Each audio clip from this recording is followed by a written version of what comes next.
Kom ind. Kom ind. Hej. Hej.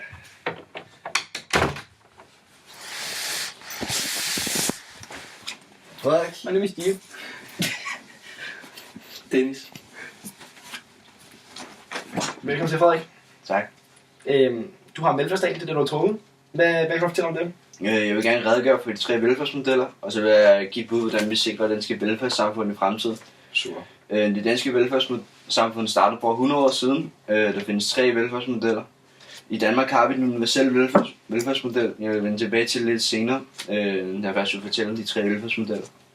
Der er den residuale, hvor det er meget markedsbestemt, og hvor individet har meget stor indflydelse. Og man betaler ikke rigtig skat, og ja, staten, det minimalstat, det er ikke så meget at skulle have sagt, og det er meget sådan med forsikringsordninger og sådan noget. Så er der den kooperative velfærdsmodel, som har fokus på fællesskabet, hvor det er, man skal kunne klare sig selv, men man kan også få hjælp af samfundet. Altså du skal selv have forsikringer og sådan noget. Ja. Så er der den universelle velfærdsmodel, som er meget afgørende for at sikre befolkningen med de sociale rettigheder. Ja,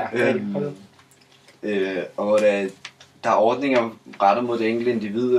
Alle har rettigheder, alle bidrager til finansieringen. Velfærdsordningen er organiseret via den offentlige sektor. Man betaler med høj skat, og staten har rigtig meget skulle have sagt, fordi de skal omfordele goderne.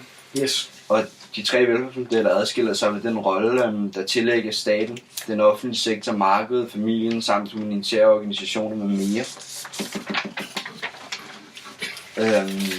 Der er forskellige støttepiller ved sociale situationer, arbejdsløshed, sygdom, mister arbejdsevne og sådan noget. Og hvordan sikrer vi det danske velfærdssamfund i fremtiden? Det kan man gøre ved nogle forskellige investeringer.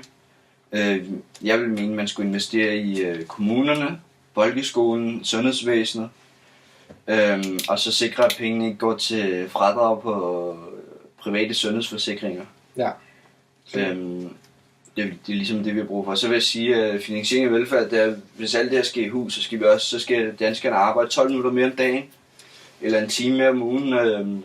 Offentlige investeringer for at sikre arbejdspladser, investering i nye teknologier. Skal der mere fokus på uddannelsen, det ligesom skal kunne passe sammen. Ja, og så øge antallet af erhvervsaktive, højere tilbagetrækningsalder, så man kan arbejde mere, så der kan der ske som flere penge i kassen for, at det skulle kunne være i god begåelse. Ja. Og så konklusionen, det er, at man kan konkludere, at der skal nogle flere penge i kassen, hvis vi skal gå efter den universelle velfærdsmodel, og ligesom skal have bedre velfærd. Men man kan så diskutere, om den er solidarisk nok, fordi der er nogle de svageste i samfundet, den er måske ikke helt god for dem, hvis de skal begynde at tale mere skat og arbejde med, hvis de ikke arbejder og sådan noget. Så vi skal finde ud af, hvilken vej vi vil hen, men jeg vil helt klart mene, at det er den bedste for os. Yes, det var udmærket, Frederik. Du snakker om, at man skal bibeholde traditionelle familiemønstre. Kan du komme med nogle eksempler på det? Ja, altså man skal prioritere børnepasning lavt, fordi så er børnene med hjemme, altså hvis du forstår. Altså man skal ikke gøre så meget, de skal i vuggestue og dagpleje og sådan noget. Og så skal sociale problemer løses gennem obligatoriske sociale forsikringsordninger på arbejdsmarkedet. Ja. Og så skal ens ret til sociale ydelser fra det offentlige være knyttet til arbejdsmarkedets tilknytning. Okay.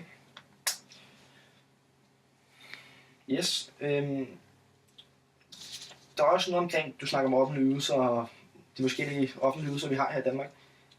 Synes du ikke, vi bruger for mange penge her i Danmark, måske på offentlige ydelser? Nej, det synes jeg ikke. Jeg synes næsten, vi bruger for lidt. Okay. Jeg synes, vi skal bruge flere penge på bedre velfærd. Blandt andet synes jeg, det skulle blive gratis at gå til tandlægen og sådan noget. Det gør så, at vi skal lave nogle investeringer, som jeg har fortalt om tidligere, og folk skal blive nødt til at arbejde med at tjene nogle flere penge. Men kan du ikke også se problemer i, at folk bare går til tandlægen? Fordi så går bare til tandlægen for at gå til tandlægen, uden du måske egentlig har et problem. Jo, men igen så er det alligevel også, så vil du sikre, at man har et sundt samfund, så jeg mener bare, at man slår 2 fluer med i smæk der. Okay. Du snakker også noget om, i starten snakker du noget om, at vi skal bruge flere penge på uddannelse. Danmark? Ja, altså gode jobs kommer ikke til sig selv. Så man ligesom, vi er nødt til at investere i uddannelsen. Og bruge nogle penge på det. Ja. Ja, altså det er ligesom så... Altså alle skal blive nødt til at tage en uddannelse, og alle bliver nødt til ligesom at bidrage til samfundet, ellers kan det ikke rigtig fungere. Nej, der er nogle pointe i. Ja, Frederik.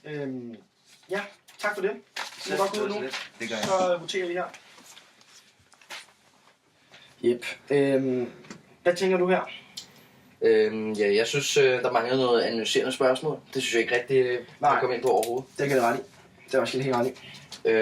Hans problemformulering, den synes jeg ikke var tilstrækkelig, og den kunne jeg godt arbejde lidt mere på i forhold til hans fremlæggelse. Ja, hvad tænker du på i forhold til problemformuleringen?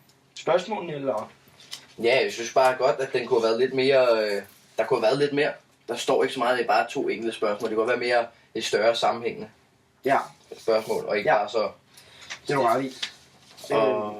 Og så synes jeg også godt, at han kunne løsrive sig lidt fra papiret. Helt klart. Den har jeg også nok øvet sig lidt mere derhjemme. Den har også noteret mig, at han kigger meget på papirerne. Ja, det synes jeg, det trækker lidt ned. Dog synes jeg også, at han skal have credits for, at det han faktisk, hans indhold er virkelig godt. Og det han faktisk siger, det er sammenhængende tekst, og det er noget, der giver mening. Hans forklaring af de 3 velfærdsmodeller var super god faktisk. Ja, hans synopsis er udmærket. Og jeg synes også, han kommer rimelig godt rundt på hans diskussion, synes jeg også, han har diskuteret det rimelig godt. Ja. Og han mangler en indledning selvfølgelig, men han har til gengæld en konklusion. Ja, man har en velfungerende konklusion, der har de ting, vi skal samle op på til sidst. Ja. Så vi får det hele med. Yep. Hvad siger du om karakter? Ja, jeg ved ikke, jeg tænker noget 4. Måske. Ja, det går med på. Det er fair. Så lad os se noget mere. Bare kom ind, Frederik. Hej igen. Hej. Sæt dig ned til plads. Ja, altså vi synes, du gjorde det okay. Altså, din tekst er rimelig god, og du sagde nogle fornuftige ting. Vores samtale var ret god. Du må rimelig godt, når vi spurgte om noget, svarede du godt på det. Dog synes vi, du kigger meget ned i teksten, og det trækker meget ned. Ja. Og du havde heller ikke, indledningen var ikke så god, og problemformuleringen var lidt uklar i starten. Og vi fik ikke helt fat på, hvad det egentlig var. Ja. Men du har fint styr på det ellers, så du får en mild karakter. Du får 4. Fint. Må jeg gå nu? Ja, værsgo. Ja.